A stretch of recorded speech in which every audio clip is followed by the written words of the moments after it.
Halo guys, di sini aku mau ngejelasin lanjutan bab 4 mengenai berdamai dengan rasa cemas. Di sini pada bab ini dijelaskan bahwa rasa cemas merupakan hal yang wajar dialami oleh setiap manusia. Namun ketika kita mengalami kecemasan berlebihan terhadap suatu ancaman ataupun tekanan, maka kecemasan tersebut dapat dikategorikan sebagai gangguan kecemasan. Penulis kemudian menguraikan beberapa tipe gangguan kecemasan sebagai berikut. Gangguan yang pertama yaitu Generalized Anxiety Disorder atau disingkat GADS. Gangguan ini ditandai dengan rasa khawatir tentang kehidupan sehari-hari, misalnya tentang keuangan, keluarga, kesehatan, ataupun masa depan. Umumnya ini sering dijumpai pada usia dewasa, remaja menuju dewasa.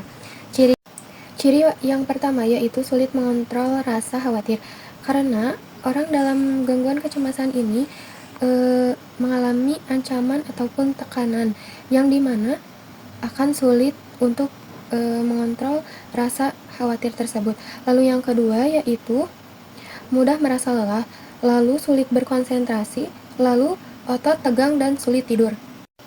Penulis menekankan bahwa penderita GAD seringkali merasa cemas tanpa alasan yang jelas. Mereka seringkali cenderung overthinking. Lalu yang kedua yaitu disorder atau gangguan panik. Gangguan ini ditandai dengan serangan panik yang muncul tiba-tiba dan berlangsung intens. Gejala yang sering muncul diantaranya jantung berdebar, sesak nafas, pusing, atau merasa akan pingsan. Lalu rasa takut kehilangan kendali atau bahkan takut pada kematian. Serangan panik ini biasanya berlangsung singkat tetapi sangat menakutkan bagi penderitanya. Lalu yang ketiga yaitu Social Anxiety Disorder atau gangguan kecemasan sosial, di mana orang yang dengan gangguan kecemasan ini merasa takut berlebihan saat berada dalam situasi sosial. Contohnya, takut berbicara di depan umum, takut dinilai negatif oleh orang lain, menghindari interaksi sosial. Penulis menjelaskan bahwa gangguan ini sering membuat seseorang menarik diri dari lingkungan sosialnya. Orang dengan gangguan kecemasan sosial ini cenderung lebih suka menyendiri dan tidak suka dengan keramaian. Padahal pada kenyataannya, setiap manusia harus bersosialisasi dengan manusia yang lain. Lalu yang keempat yaitu fobia spesifik. Fobia spesifik yaitu ketakutan yang sangat kuat terhadap objek atau situasi tertentu. Contohnya, fobia terhadap ketinggian atau takut kepada hewan, atau takut akan ruang-ruangan yang sempit ataupun gelap. Ketakutan ini biasanya tidak sebanding dengan kondisi yang nyata, tapi terasa sangat nyata bagi penderitanya. Lalu yang kelima yaitu gangguan OCD atau Obsessive Compulsive Disorder, di mana gangguan ini melibatkan dua hal utama. Yang pertama obsesi, yang kedua kompulsi. Apa itu obsesi?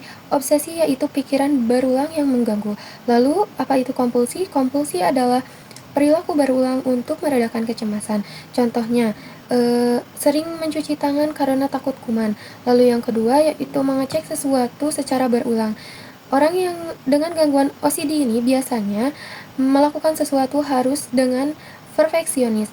Penulis menjelaskan bahwa gangguan perilaku ini dilakukan untuk mengurangi kecemasan, padahal justru bisa menjadi kebiasaan yang mengganggu kehidupan. Ini penulis ingin menyampaikan bahwa kecemasan memiliki banyak bentuk dan tingkat keparahannya. Lalu penting bagi kita untuk mengenali jenis kecemasan yang dialami. Setiap gangguan yang kecemasan itu membutuhkan pendekatan penanganan yang berbeda. Lalu kecemasan bukan sesuatu yang harus ditutupi, melainkan dipahami dan dikelola. Kelebihan pada bab ini yaitu penjelasan secara sistematis dan mudah dipahami, menggunakan contoh yang dekat dengan relevan dengan kehidupan sehari-hari kita, membantu pembaca melakukan refleksi diri, bahasa yang digunakan ringan namun bermakna.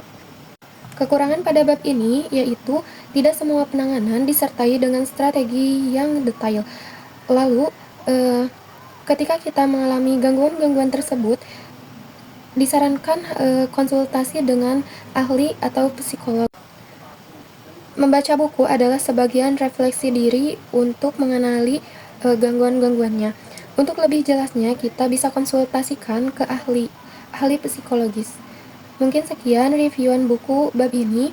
Nantikan reviewan bab selanjutnya. Wassalamualaikum warahmatullahi wabarakatuh.